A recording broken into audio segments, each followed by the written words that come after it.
Hi there, this is Kevin with GatheringMagic.com, here with match number 1 with Playing on a Budget. This is a keepable hand. I'd way rather prefer one of these to be a forest than a mountain, but it's definitely a keepable hand. In the second turn I can go Burning-Tree Emissary into a Hamlet Captain.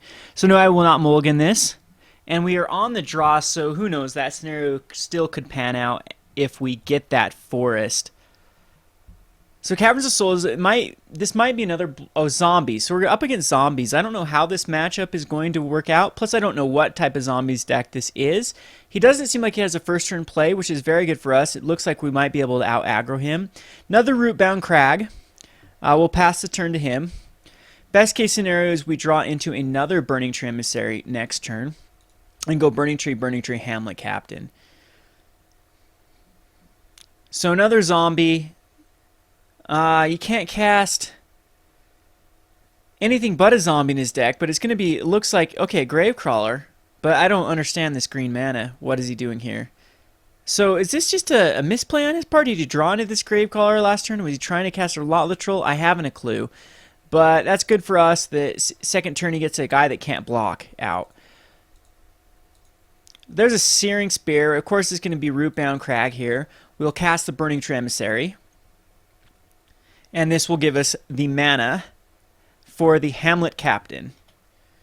And now he's staring down 5 damage next turn. I don't care about a Gravecrawler. That's fine. I'll take 2. And no play on his part. He's stuck on 2 land. Can't cast anything else in his hand. No Lot Troll, nothing. He can't actually cast anything here to slow us down. And we actually have a very good draw in an Experiment 1, which is going to get evolved by the Lightning Mauler.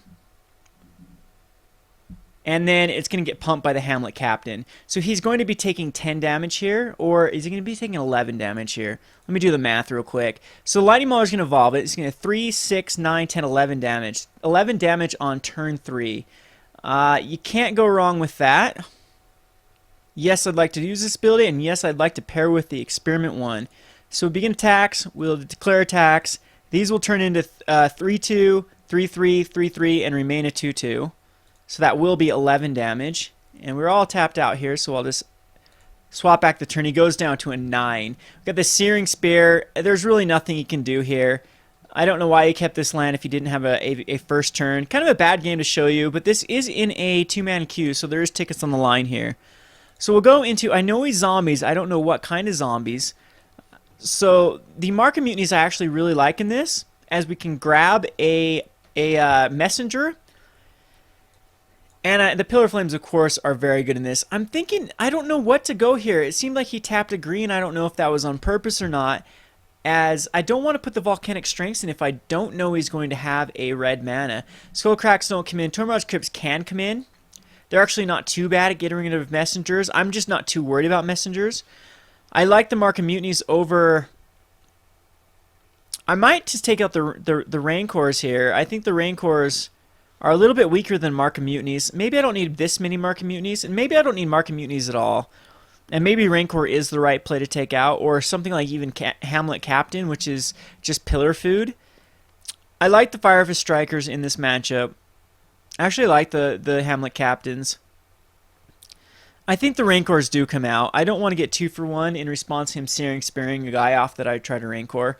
So I'm going to keep it like this. He doesn't have much things in his deck that can block very well, and the Firefist Striker is something that can basically make his one available blocker not be able to block. So I think I'm just going to submit it like this. I didn't get very much information that game, and I'll play this completely different if I know he's playing like cards like Falcon of Aristocrat. I definitely wouldn't put the Mark of Mutinies in because he can just sack stuff in response. So we'll just have to wait and see what he's actually playing against. Alright, so this is a very powerful hand. I should have taken the Reckless Waifs out now that I think about it. This has the Pillar Flame for an answer. We're going to actually start off with just a Mountain and a Reckless Waif. I can't justify mulling this, of course. It's a 3-land hand. You sometimes don't want to see 3. 3 is perfect. You don't want to see more than 3. So this is the green-black version. So the Mark of Mutinies will come in next game, as I can take a huge Lot Troll. So the Experiment 1, I think, is actually not going to get evolved from a Mayor. So it's going to be the Reckless Waif is the way to go. And hopefully, for some reason, he doesn't have a play. I highly doubt that. I'm pretty sure that a lot of the troll is going to come down here. So a lot of the troll, Drag Mangler. I haven't seen this deck in quite a while. Yep, there's the troll. I knew that was coming. I don't want to... I'm going to play the Mayor here, I believe, and attacking with the Reckless Waif, and that way he'll have to drop 2 cards to his Lot of the Troll. And maybe that actually isn't the right move, though. That actually changes things a lot, as I can go Burning-Tree Emissary into a Mayor.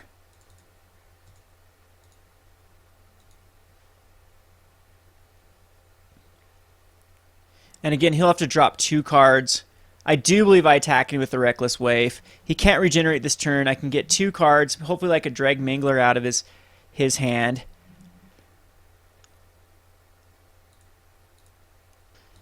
Hopefully they're not Grave Crawlers that he just drops to the Lot Troll. Nope, I just get in there for 2 damage, which is great.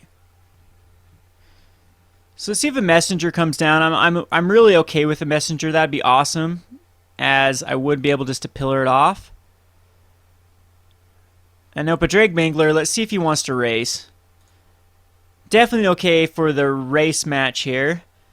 We'll go down to a 15, but I've got all 3 of these I can play next turn. And let's see if he starts pitching some stuff to the troll. So he does pitch a Gravecrawler, and I go down to 14. Definitely do not want to see that. I'm going to get in here for at least 6, so the race is definitely on. And I might want to make my Mayor flip. I doubt it. I need to go for the Experiment 1 and the Reckless Waif. But I don't want to burn this pillar. I'm not too worried about a Gravecrawler because it can't block, and we are in race mode. But I am going to... Yep, I'll just drop this Reckless Waif. Drop this Experiment 1. And I could go for the kill for the Lotless Troll, but I highly doubt that he has 3 cards in hand without one of them being a creature. So let's keep this Pillar of Flame to kill any blocker he may hold back, because we are representing 2, 3, 4, 5, 6, 7, 8, 9, 10 lethal with the Pillar of Flame. See if yep, another Drag Mangler is going to come out, and at this point, yes, he does just have to hold back. So it's in my best case, it's in my best interest to actually let these things flip. And there is another Mayor, and that's actually interesting. I think I do just let these flip, though. And I don't want to go into the biggest gridlock ever, because a lot of the Troll and the Manglers can actually start to outclass me. I think I have to play this Mayor here and hope he doesn't cast anything on his turn. So he'd have to block, but he blocks, regenerates, blocks. He loses Drag Manglers if I block. Blocks there, regenerates, takes 4, loses Manglers. Burning Tree.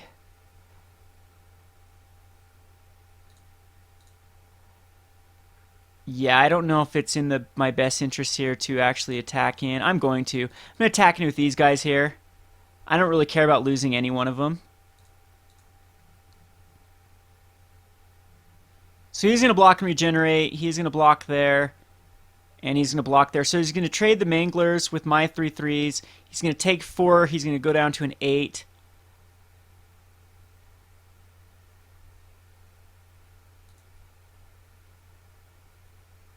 He does regenerate, so I don't know if it is worth getting another card out of his hand for the pillar. I don't believe so. I mean, we could just kill this Lotless Troll here. I'm gonna leave this pillar up in case he does cast something, but I think that was a great trade.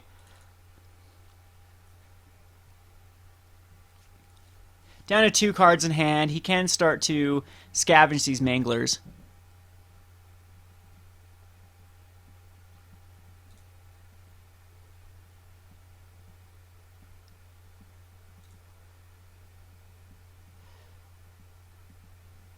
So 1 card in hand.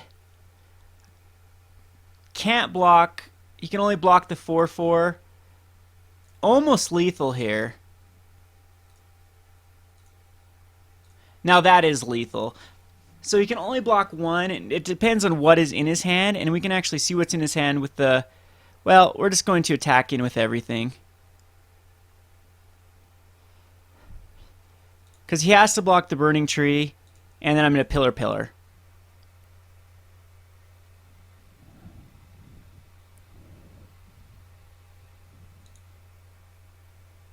So the Messenger was the 3rd card in hand. I'm glad I didn't pillar.